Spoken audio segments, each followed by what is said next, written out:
안녕하세요. 저는 홀로 자폐증 아들을 키우는 싱글맘입니다. 아이는 이제 다 자라 어엿한 청년이 되었으니 자폐아 아들을 키웠던 싱글맘이라고 하는 게 더 맞을까요? 하지만 아무리 성장했어도 제 눈에는 늘 아이 같아요. 제 인생에서는 가장 특별한 우리 아들 이야기를 여러분께 좀 들려주고 싶어요. 자폐아. 이 단어 자체는 자폐증이 있는 어린 아이들을 말해요. 자폐증의 대표적인 증상이라고 해야 할까요? 주위 사람들이나 상황에 관심을 가지지 않는 것이죠. 주변의 친구들, 사람들, 심지어는 부모에게조차 큰 반응을 하지 않아요.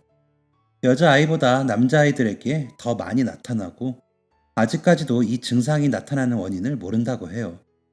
원인 모를 장애의 치료제도 예방법도 없는 거죠. 거기에 유전적 원인이 클 수 있다는데 무거운 어깨 위에 죄책감이라는 돌덩이가 하나 더 얹어지던 순간이었어요. 그중 가장 절망적인 게 무엇인지 아세요? 사람들의 따가운 시선, 차별, 치료와 약에 드는 막대한 돈, 어디에도 적응할 수 없고 언제 무슨 일이 생길지 모른다는 불안감, 그런데도 그런 아이를 두고 온종일 나가 일해야 하는 가난, 아니요. 아이와의 유대관계, 부모와 자식 간의 끈끈한 사랑, 무한한 애정을 주고 그것을 알아채는 아이의 반응, 그런 걸 기대하지 못한 채 살아가야 하는 거예요. 아무리 애정이 어린 시선으로 보아도, 말을 걸어도 함부로 아이에게 다가갈 수 없고 내가 사랑하는 아이의 등을 쓰다듬는 것조차 늘 불안해해야 해요. 아이랑 눈을 마주치고 오늘 하루 무얼 했는지 물어보고 대답을 바라거나 엄마 고마워요. 어버이날 아이들이 정성 들여 만든 카네이션을 선물하며 와락 안기는 것도 제 꿈속에서나 가능한 일이에요.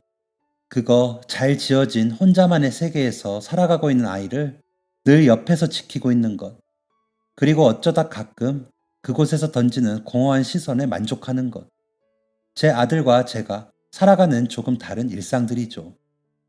난 저런 아들 둔 적 없어. 내 아들인 거 맞아? 처음 아이가 자폐증 진단을 받았을 때 남편이 처음 한 말이었죠. 태어났을 때는 뭐랄까? 너무 소중하고 예쁘고 귀엽고 사랑스럽고 그게 전부였어요. 그냥 조금 조용했던 거. 오히려 조용한 아이라고 이런 애들은 한 번에 열도 키우겠다고 주변에서 성화였죠. 무언가 다르다고 느껴지기 시작한 거 첫돌쯤이었을까요? 아이는 조용하다 못해 너무 조용했고 불러도 반응이 없었어요. 엄마도 아빠도 할머니도 그 누구도 말하지도 부르지도 않았죠. 옹알이가 크게 없었어서 그냥 말이 좀 늦으려나 보다. 남자아이들은 조금씩 늦는다고 하니까 그런 거겠지 하고 대수롭지 않게 넘겼어요. 하지만 시간이 지나도록 무엇인가 잘못된 것을 느꼈죠. 놀잇감이라는 거에도 딱히 관심이 없더니 갑자기 서랍장 손잡이에 꽂혀 종일 그것만 바라보고 있다거나 30개월이 되었는데도 말이 트이지 않는다거나 눈에는 늘 초점이 없고 아무리 부르고 얼굴을 붙잡고 들여다봐도 눈도 제대로 마주치지 못했어요. 3살이 되던 해 결국 다니던 어린이집에서 선생님이 전화했어요. 어머니, 아무래도 발달 검사를 한번 받아보는 게 좋을 것 같아요. 조심스럽게 꺼낸 그 한마디. 그저 남들보다 늦는 거라고 애써 부정하려던 세상의 벽에 마침내 부딪힌 듯한 순간이었어요. 그래도 혹시나, 만약에 아닐 수도 있잖아. 신락 같은 희망을 잡고 아동 전문가를 만나 상담을 한 날, 아들, 여기 봐, 장난감이네. 이거 봐. 와, 재밌겠다. 어떻게든 아들의 관심을 끌어 다른 아이들과 같다는 걸 보여주려고 애쓰는 저와 마치 그 공간에 제가 있지도 않은 듯 카펫에 얼룩만 보고 있는 제 아들. 두려움은 점점 현실이 되고 있었죠. 아들, 이거 봐. 여기 이거 뭐야? 퍼즐이다, 퍼즐. 거의 울 듯한 제 얼굴을 물끄러미 한번 쳐다보던 그 순간을 아직도 잊을 수가 없어요. 불안의 먹구름이 막 거치려던 그때 제 아들은 제 얼굴을 한번 보더니 제 손에 퍼즐 조각 하나를 뚫어져라 보았죠. 그리고 그걸 자기 손으로 집어가는 게 아니겠어요? 됐다.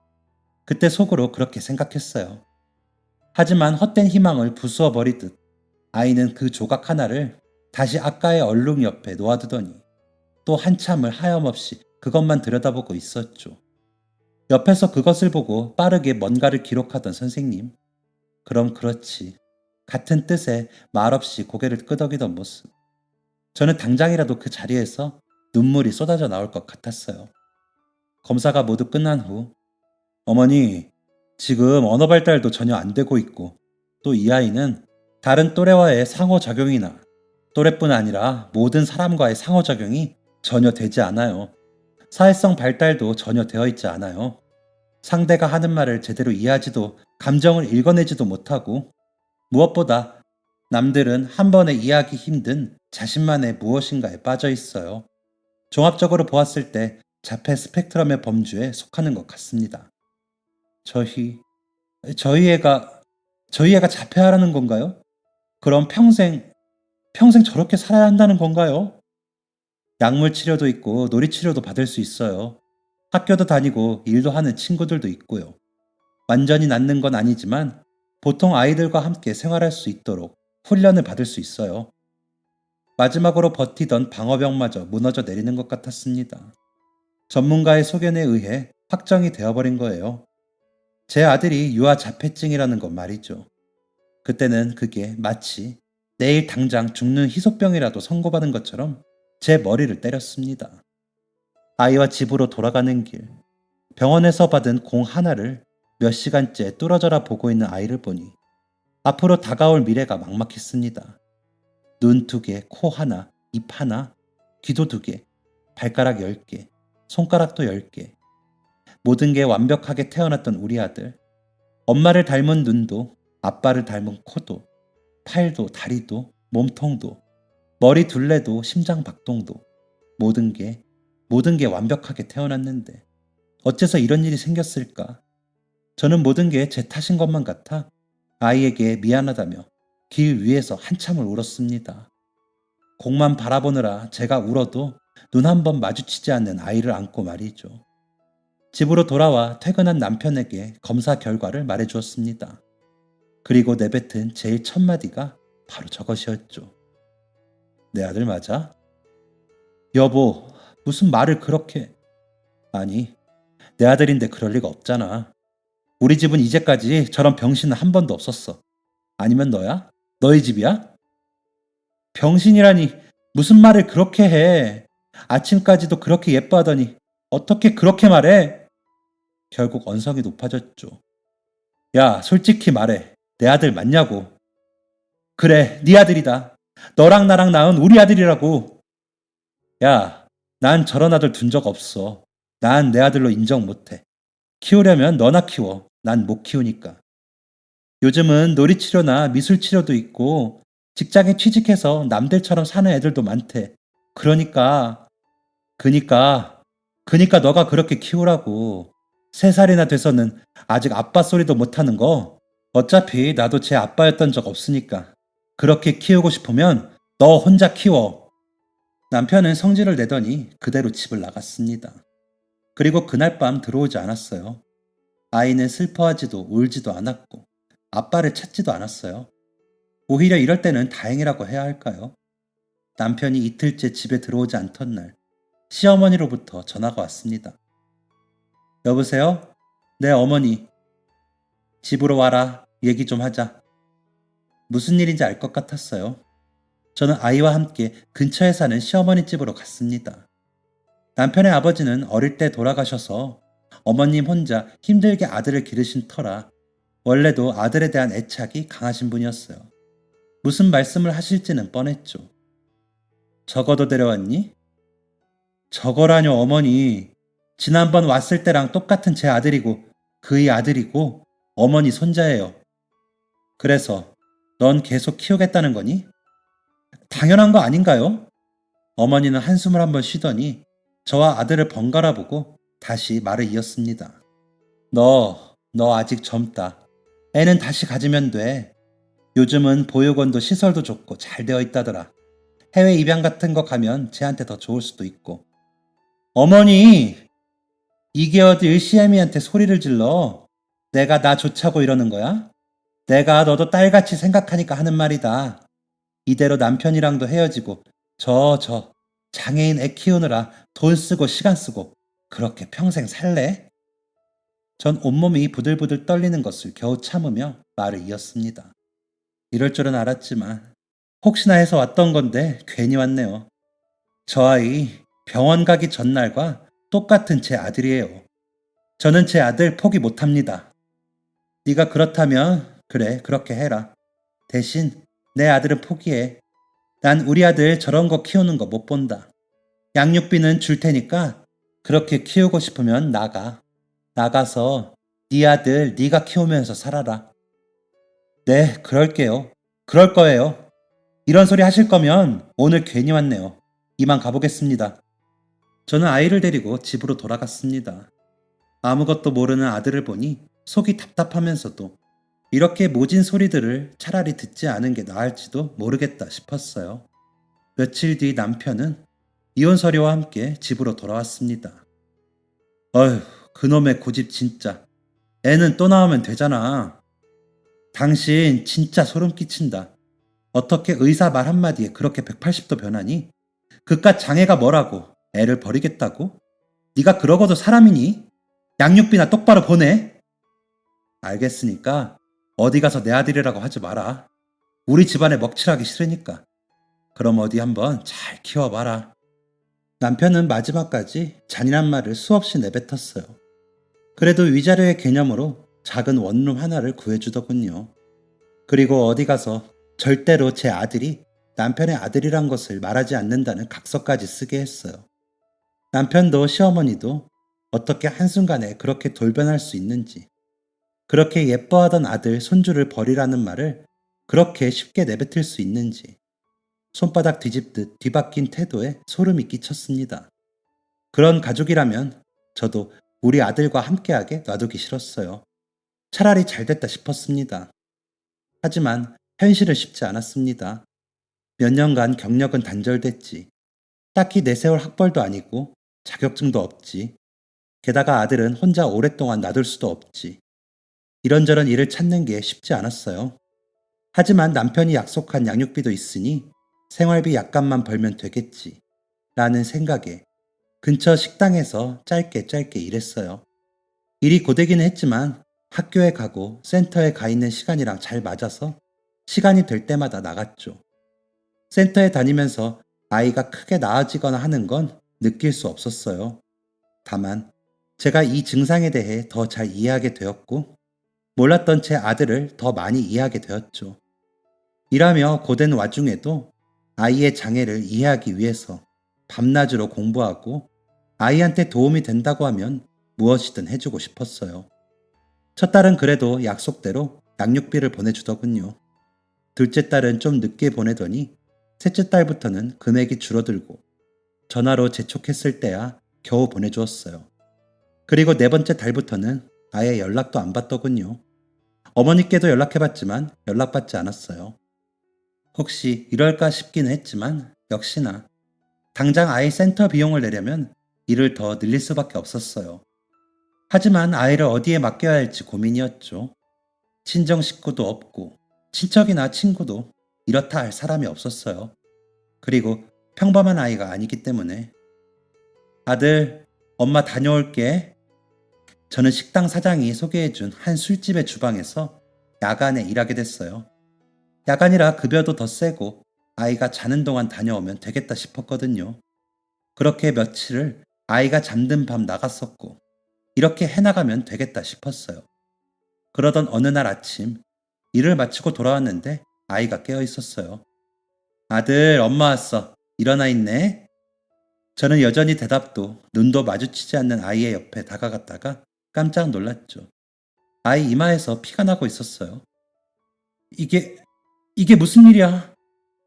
한 책을 보니 모서리에 피가 묻어 있었어요. 책을 좋아했던 아들은 제가 나간 사이에 눈을 떴다가 책장 위쪽에 있는 책을 꺼내고 싶었나 봐요. 하지만 손이 잘 닿지 않아 겨우겨우 빼다가 그만 책들이 얼굴로 쏟아지면서 그 모서리에 이마를 다친 것 같더라고요. 아들, 미안해. 미안해. 엄마가 자리를 비워서. 저는 다친 아이의 이마를 매만지며 한참을 울었어요. 이마에서 피가 나는데 아이가 울었을까? 아팠을까? 아프다고 느꼈을까? 어떻게 반응했을지도 알 수 없고 또 언제 아이가 어디서 어디를 다칠지도 모른다는 불안감이 생겼습니다. 어쩔 수 없이 술집의 사장에게 혹시 일하는 동안 뒷방에 아이를 재워도 되는지 양해를 구했어요.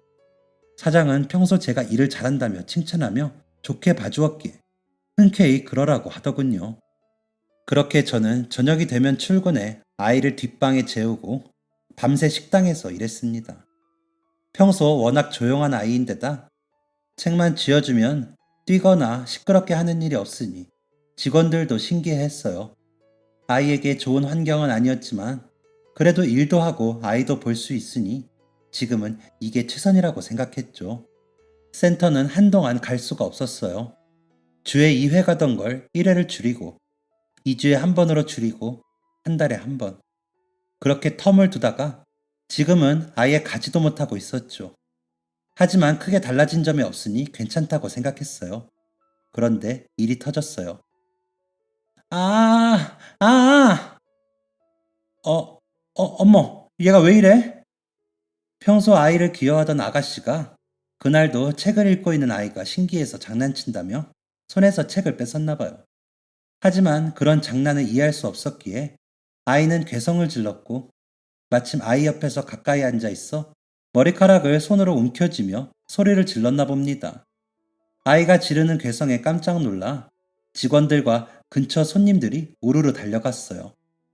아들, 아들, 왜 그래? 대답할 리 없는 아들은 계속해서 괴성을 지르며 아가씨의 머리를 움켜쥐고 머리를 주먹으로 때리려 했습니다. 저는 겨우겨우 아이를 떼놓았고 아이는 여전히 소리를 질렀죠. 아들, 진정 좀 해봐, 제발. 저는 울며 애원했어요.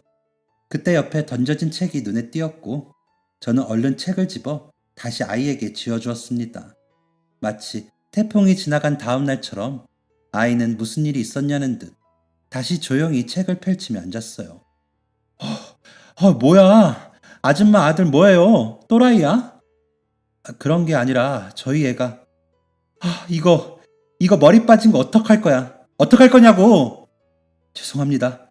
죄송합니다. 그 사이 몰려든 사람들을 사장은 돌려보냈고 저에게 무슨 일이냐고 따져 물었습니다. 아니, 사장님. 저는 그냥 애가 귀여워서 책을 잠깐 뺏은 건데. 죄송합니다. 저희 아이가 자폐증이 있어서 그래서 그런 걸 잘 이해 못해요. 근데 평소에는 엄청 조용한 자폐? 정신병자를 지금 가게에 데려왔다는 거야? 아니, 자폐는 정신병이 아니라요. 됐고, 긴 말할 것 없고 앞으로 아이 데리고 오지 마. 사장님, 앞으로 이럴 일 없을 거예요. 아이 혼자 집에 둘 수가 없어요. 제발. 방금도 손님들 다 난리 난 거 안 보여? 아줌마 때문에 가게 이미지 망치면 책임질 거야? 진짜 다시는 이런 일 없을 거예요. 사장님, 제발. 아, 애 데리고 오지 말든지 아니면 이제 나오지 마. 다시 한번 세상의 벽을 느꼈습니다. 저는 당장 다른 일을 구하기가 힘들고 아이를 데리고 또 어디서 일해야 할지도 모르겠고요. 우리 애가 먼저 잘못한 것도 아닌데 비난은 결국 저희 아들 몫이라니. 아들, 아들 미안해. 엄마가 능력이 없어서 미안해. 돈이라도 넉넉했으면 우리 아들 이런 고생도 안 시키고 센터도 계속 다니고 했을 텐데.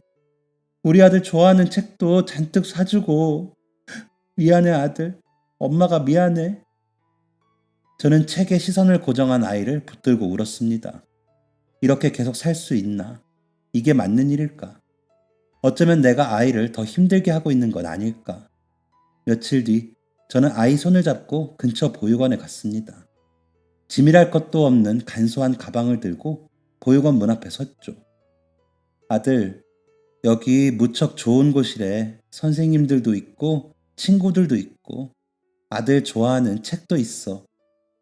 저는 어디인지 모를 곳을 응시하고 있는 아들을 물끄러미 내려다보았습니다. 쪼그려 앉아 아들의 얼굴을 가만히 들여다보았어요. 엄마가 얼른 일하고 돈 벌어서 올게. 그때까지만 여기 있자. 엄마가 얼른 돈 벌어서. 여전히 제 눈도 보고 있지 않은 아이의 눈을 바라보니 또다시 눈물이 났습니다. 고개를 숙이며 울고 있는데 갑자기 아이가 제 머리를 만지더군요. 다시 아이를 올려다보았습니다. 아이는 그 작은 손으로 제 볼을 만졌어요. 그게 무슨 의미인지, 아니, 의미가 있는지도 모르겠지만 그 순간 처음으로 아이가 먼저 저에게 다가온 것 같았어요. 미안해. 엄마가 미안해.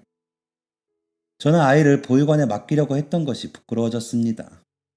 애 아빠랑 시어머니에게 그렇게 큰 소리 치더니 결국 저 역시 이런 선택을 하려던 게 부끄러웠어요. 그래, 아직이야. 여기서 무너지면 안 돼. 분명 아이도 돌보며 일할 수 있는 곳을 찾을 수 있을 거야. 저는 그런 생각을 하며 다시 아이의 손을 잡고 보육원을 등졌습니다. 그런데 그때 뒤에서 한 여성의 목소리가 저를 불러세웠어요. 아기 엄마. 네? 저요? 왜 안 들어오고 그냥 가? 아직, 아직 더 해볼 일이 있을 것 같아서요. 60대쯤으로 보이는 한 중년 여성이었어요.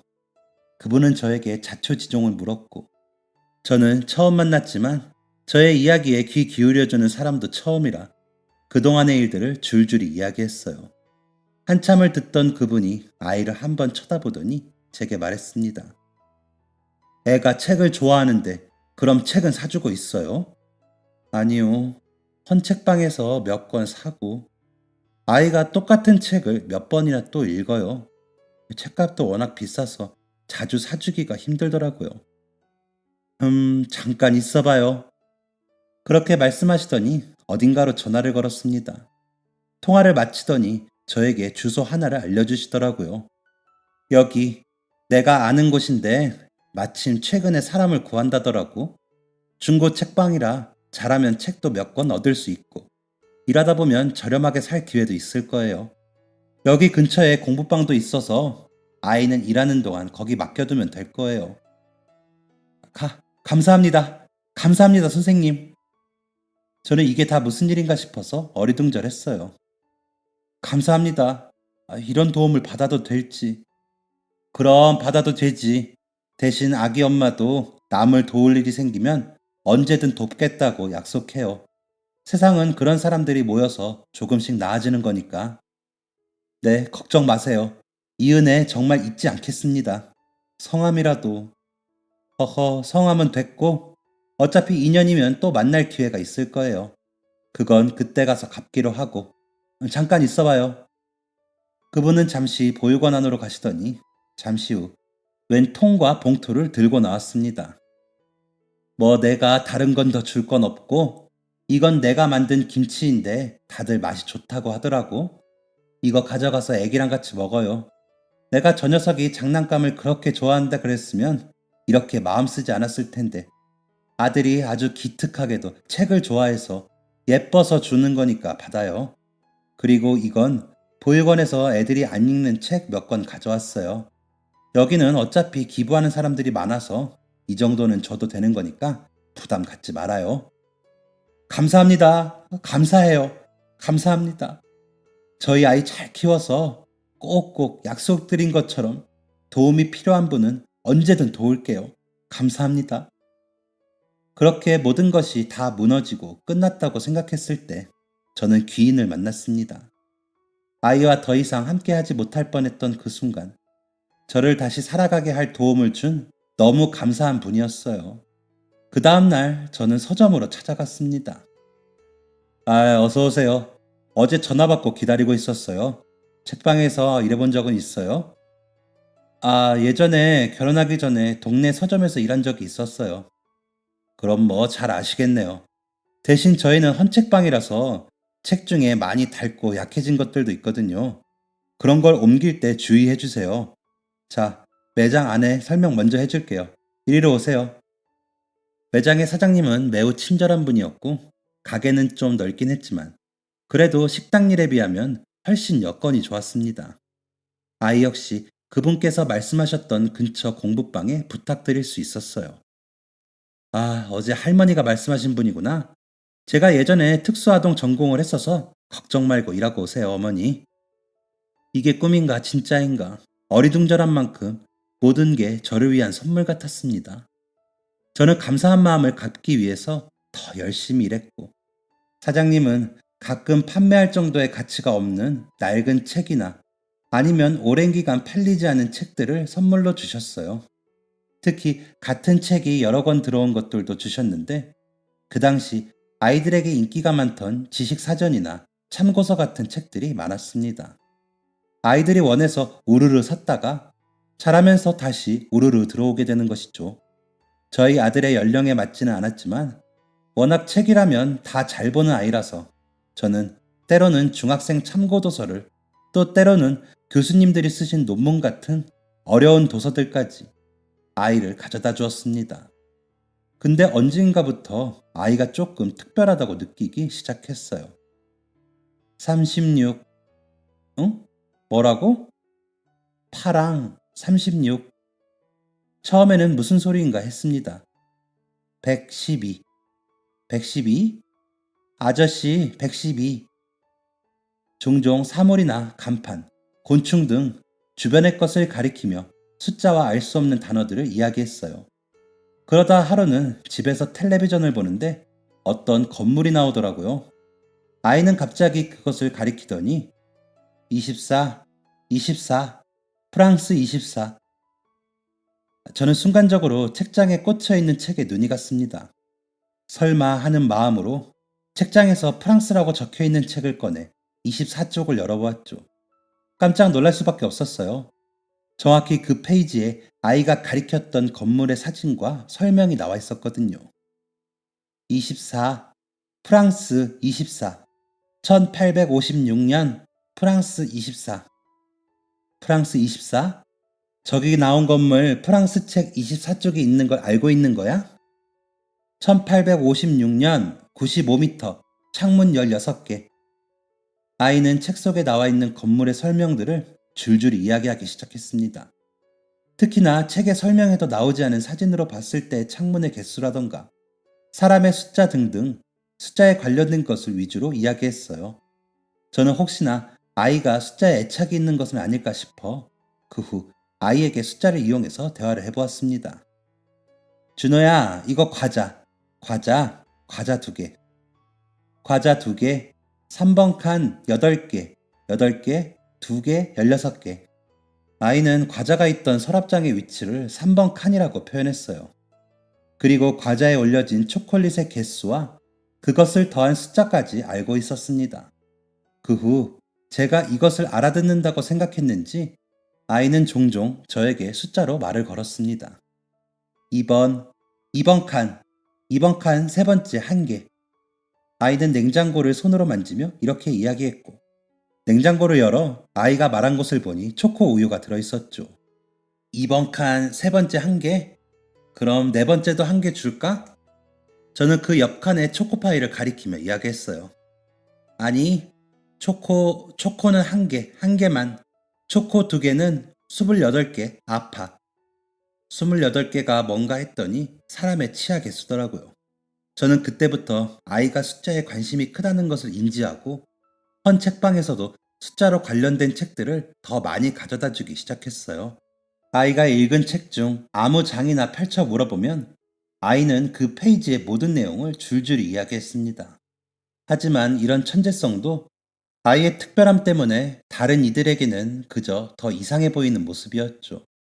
초등학교 내내 아이는 걸핏하면 친구들에게 괴롭힘을 당했고, 학교에 가서 애들을 달래보고 혼내보아도 은근한 괴롭힘과 따돌림은 계속되었습니다. 하지만 단단한 자신만의 세상에 사는 아이는 그런 괴롭힘도 신경 쓰지 않았어요. 그렇게 힘들었지만 초등학교를 졸업했고, 중학교에 입학하니 대놓고 괴롭히는 아이들은 없었지만 여전히 은근한 따돌림은 계속되었죠. 주변에 특수학교가 없었기에 저는 아이를 일반 중학교에 보낼 수밖에 없었습니다. 반이 바뀔 때마다 같은 반 부모님들의 원성도 만만치 않았어요.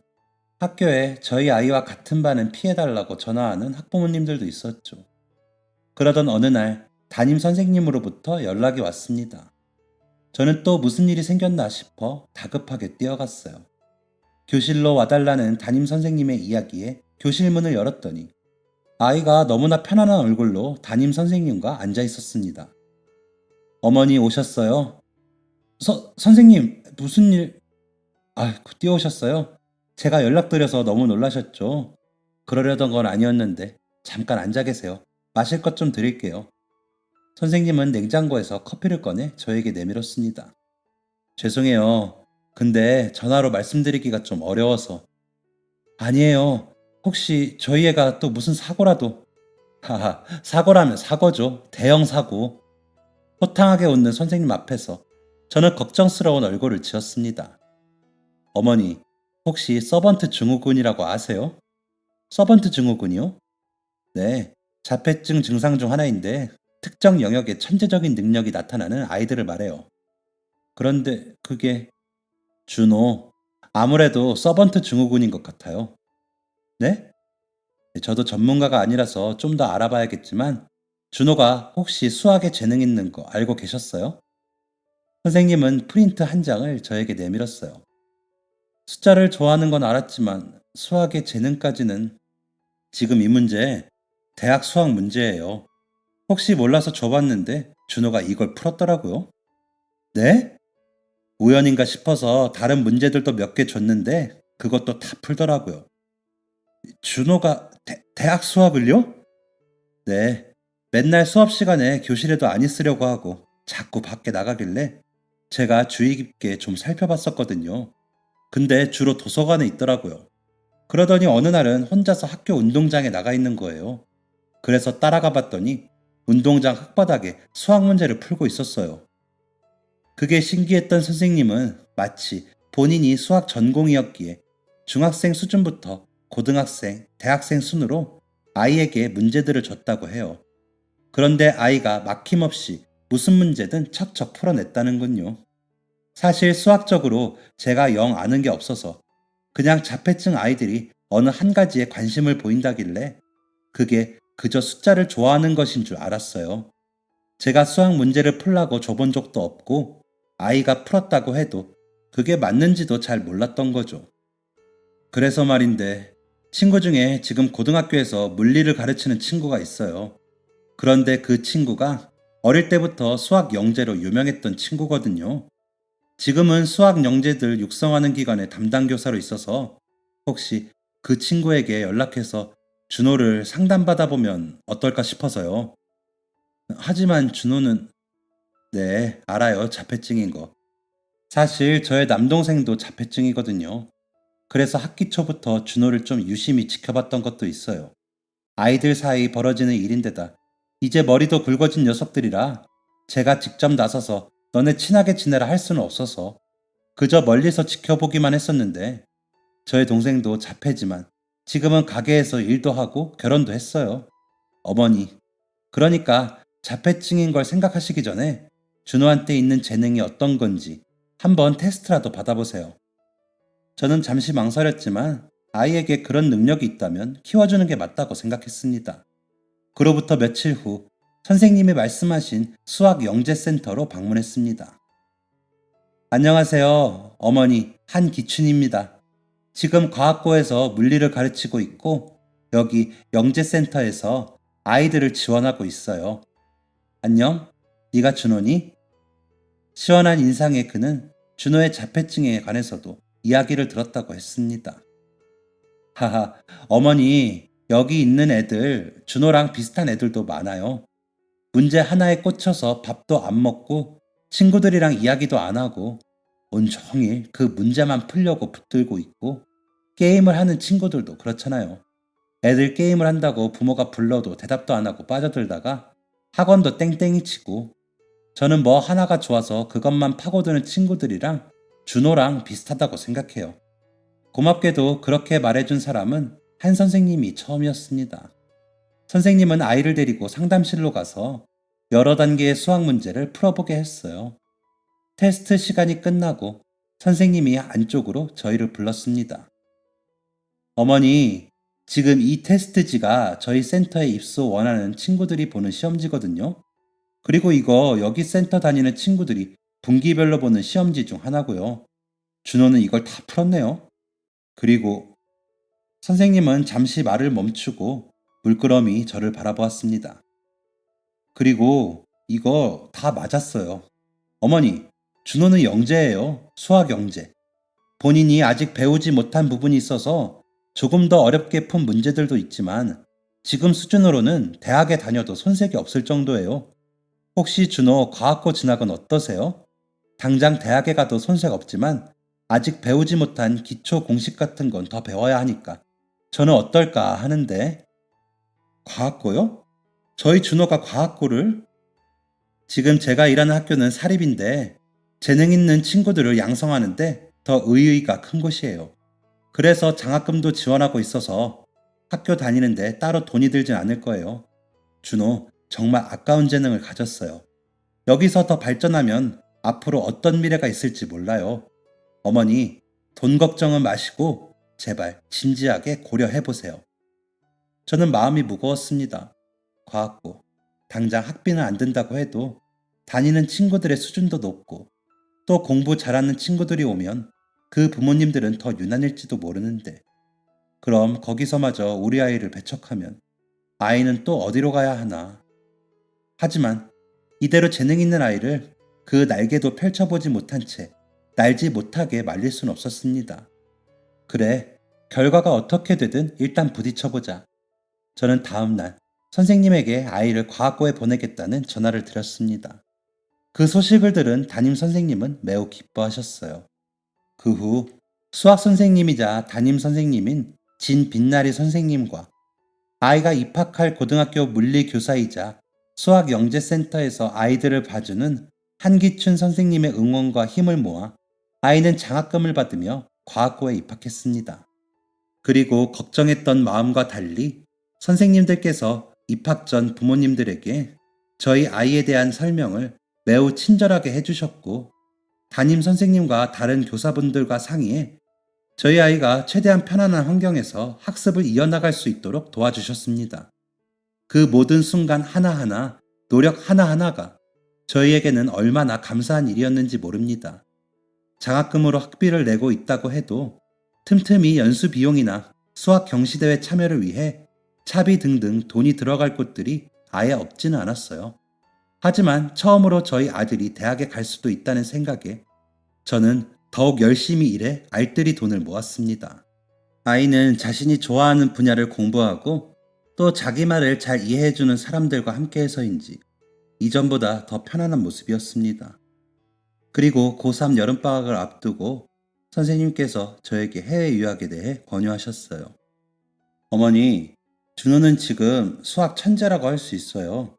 또 수학을 잘하다 보니 물리 분야에서도 뛰어난 성적을 내고 있고요. 어쩌면 세계적으로 유명한 물리학자가 될 수도 있어요. 준호가 얼마 전 풀이한 물리 문제를 하버드대 교수로 일하고 있는 친구한테 보냈더니 관심을 보이더라고요. 그래서 말인데 혹시 미국 대학 진학은 어떻게 생각하세요? 미국이요? 하지만 준호는 영어도 못하는, 아니 못하는지도 잘 모를 정도인데.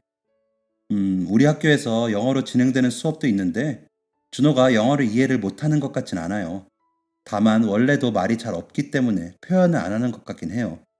근데 수학이나 물리 같은 건 공식과 풀이로 설명할 수 있는 거라 언어적인 건 당장은 문제가 되지 않을 거예요. 하지만 제가 그럴 형편이 되지 못해요. 지금은 어떻게 생활비 정도를 벌고 있지만 미국 유학은 더 큰 돈이 들 텐데. 우선 장학금을 받을 수 있도록 최대한 노력해 볼게요. 미국 대학은 워낙 다양한 장학금 제도가 있어서 받을 수 있는 분야가 있을 거예요.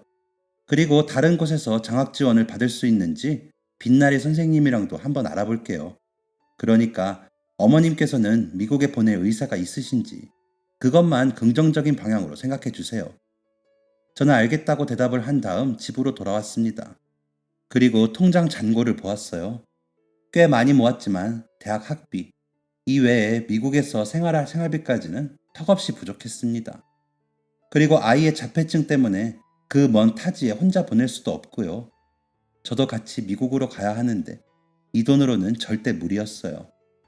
아이의 방으로 가 그동안 아이가 받아온 상들을 보았습니다. 각종 수학 경시대회 우수상부터 어려운 물리 문제를 풀어서 받았던 인증서. 이렇게 우수한 재능의 아이인데 더 이상 지원할 수 없을지 모른다는 현실이 막막했습니다. 그해 가을 선생님의 노력 덕분에 아이는 전액 장학금 지원을 조건으로 세계 명문의 하버드대에 합격했습니다. 정말 놀라운 일이었어요.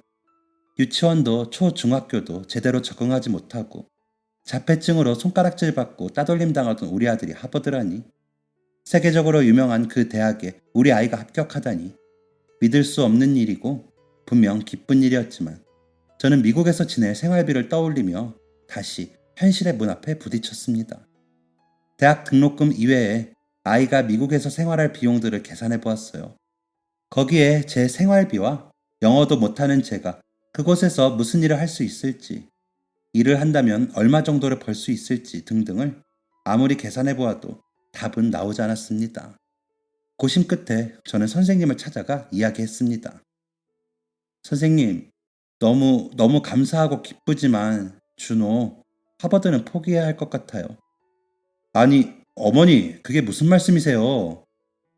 등록금은 어떻게 장학금으로 받는다 쳐도 준호 혼자 미국에 보낼 수도 없고 저도 같이 가야 하는데 저희 두 사람에게 들어갈 비용이랑 제가 가서 일을 구할 수 있을지도 문제고 저 열심히 돈 모았지만 그럴 정도는 아니에요.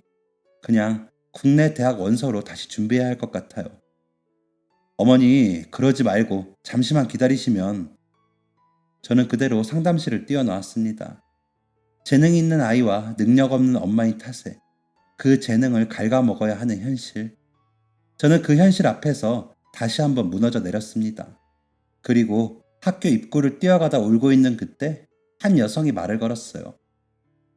아니, 애기 엄마는 볼 때마다 울고 있으면 어떡해? 저는 고개를 들어 말을 건 사람을 보았습니다. 저희 아이가 어린 시절 보육원 앞에서 제게 도움을 주었던 바로 그분이었어요. 선생님!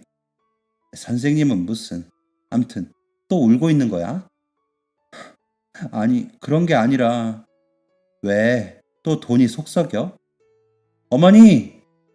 뒤를 돌아보니 한기춘 선생님이 저를 따라 뛰어왔더군요. 두 분 만나셨네요? 네? 어머니, 오늘 어머니 오신다길래 제가 모신 분이에요. 대표님, 안녕하셨어요? 허허, 오늘 만나게 해준다는 학생 어머니가 이 애기 엄마였어? 두 분 아는 사이예요? 뭐 예전에 김치 좀 먹인 사이랄까? 이제는 흰머리에 70대가 된 할머니께서 저를 보시더니 물끄러미 미소 지었어요. 어머니, 다시 상담실로 가서 이야기 좀 들어보세요. 저는 선생님 그리고 그 할머님과 함께 상담실로 갔습니다. 이쪽은 유명 김치회사 대표이신 나희순 대표님이에요. 우리 학교 장학재단 운영 중이신데 준호 장학금 심의도 나 대표님이 승인하신 거였어요. 네? 제가 또 도움을... 감사합니다. 하하, 그렇게 책을 좋아하더니 아주 책을 달달 외워버린다던데. 그때 천재인 줄 알았으면 김치도 더 줄 걸 그랬어. 아니에요. 그때 도움 주신 덕분에 지금 이 자리까지 올 수 있었던 거예요. 그때 은혜는 정말 잊지 않고 있어요. 그래, 그랬다고 하더라고. 그 보육원에 가끔 기부금을 보낸다며? 그걸 어떻게... 우리 회사에서 지원하는 곳이니까 잘 알지. 여기 학교에도 우리 보육원 출신 친구들이 몇 있거든. 내가 어릴 때 우리 집이 가난하다고 초등학교도 못 나왔어요. 우리 오빠만 학교에 다니고 그게 늘 얼마나 세민하고 부러웠는지 몰라. 그렇게 어릴 때부터 부잣집 식모에 식당 일을 하다가 어느 날 반찬 가게를 차렸는데 다들 내 김치가 둘이 먹다 하나 죽어도 모르겠다대. 대표님은 차를 한 모금 마시고 다시 내려놓더니 말을 이었습니다. 마침 여기 이 한기춘 선생 부모님이 우리 집 단골이었는데 글쎄 내 김치가 너무 맛있다고 이걸 사업을 해보자고 하는 거 아니겠어? 그래서 뭐 지금은 김치 하나 잘 만들어서 대표님 소리도 듣고 떼돈 벌었지 뭐. 내가 공부에 한이 있어서 그 후로 한 선생이랑 같이 공부 잘하는데 돈 없어서 못한다는 애들 뒷바라지도 하고 있고 이번에 아들 하버드에 붙었다며. 네, 근데 뭘 근데야 하버드인데 포기한다고? 뭐 때문에? 돈 때문에? 남들은 들어가고 싶어도 마음대로 못 가는 곳인데 이렇게 포기하면 너무 아깝지 않아? 어머니, 나 대표님이 대학 졸업할 때까지 생활비를 지원해 주신대요. 오늘 이 말씀 드리려고 모셨던 건데. 그러게 한국 사람 말은 끝까지 들어야지. 그냥 뛰어나가 버리면 어떡하나. 공짜로 해주겠다는 건 아니고 요즘 한류다 뭐다 김치가 건강에 좋다 어쩐다 해서 미국에 납품하게 됐는데 타지에서 성실한 직원 찾는 게 쉬운 일이 아니야. 그래서 거기 공장에서 일도 좀 해주고 대신 나는 자네랑 준호가 공부 마칠 때까지 부족함 없이 지원하겠네. 어떤가? 저는 또 그만 눈물이 터지고 말았습니다. 감사합니다. 감사합니다. 이렇게 또 도움을. 감사합니다. 저는 연신 고개를 숙여 감사하다는 이야기만 반복했습니다. 그해 겨울, 저는 아이와 함께 미국으로 가게 되었습니다. 자폐증 소년이 하버드에 입학했다는 이야기는 어느새 신문과 뉴스에 도배가 되었죠. 다행히 미국 생활은 어렵지 않았습니다. 학교에서는 아이를 위해 편안한 환경을 제공하고 특수교사와 함께 주에 1회씩 상담도 진행했어요. 공장에서의 일도 어렵지 않았고 공장에서 운영하는 직영 한인 식당에서도 일하며 저도 준호만큼 열심히 생활했습니다. 그리고 아이는 학교에서도 뛰어난 재능을 나타내 자폐증의 외국인이지만 학교 상위권을 늘 섭렵했습니다. 졸업쯤 유독 저희 아이에게 친절하게 대하던 친구가 있었는데 학교에서 가장 우수한 성적으로 졸업하는 두 사람이 과제로 진행한 프로젝트가 한 기업의 눈에 띄게 되었어요. 그 덕에 아이들은 해당 기업에 함께 취직하게 되었고 이후 두 사람이 함께 개발한 컴퓨터 프로그램이 많은 이들의 관심을 받았고 두 사람은 기업의 투자를 받아 자신들만의 회사를 창업했습니다. 이 이야기는 한인 사회뿐 아니라 미국에서도 크게 다뤄졌어요. 한국인 자폐소년, 의학 전 자동화 시스템에 한 발을 내딛다. 연신 뉴스에 관심을 받고 한국에서도 이 소식은 널리 퍼졌습니다. 여전히 무한한 도움과 응원을 주던 선생님들과 대표님이 축하한다는 전화를 전했어요. 아들 기분 좋겠네. 어때? 기뻐? 1에서 10까지 중 얼마나? 10. 10만큼 기뻐. 엄마는? 엄마도 10만큼 기뻐? 응, 엄마도 10만큼 기뻐. 아니, 100. 100만큼 기뻐. 1에서 10까지잖아, 엄마. 10이 가장 큰 거야. 알아. 그럼 1에서 100까지로 바꿀게. 그럼 나도 100, 100만큼 기뻐. 그리고 한국 방송을 보던 중 한 인터뷰를 보게 되었습니다. 네, 제가 준호 아버지 되는 사람이고요. 제가 준호 할머니입니다. 할머니. 어릴 때 이혼하긴 했지만 양육비도 줬고 또 지금도 장애가 있는 쌍둥이를 키우고 있습니다. 제가 젊었던 터라 그때는 준호를 어떻게 키워야 할지 막막해 그랬는데 지금은 이 장애가 있는 쌍둥이들도 둘이나 되는데도 제가 잘 키우고 있습니다. 옆에서 제가 많이 도와주고 있어요.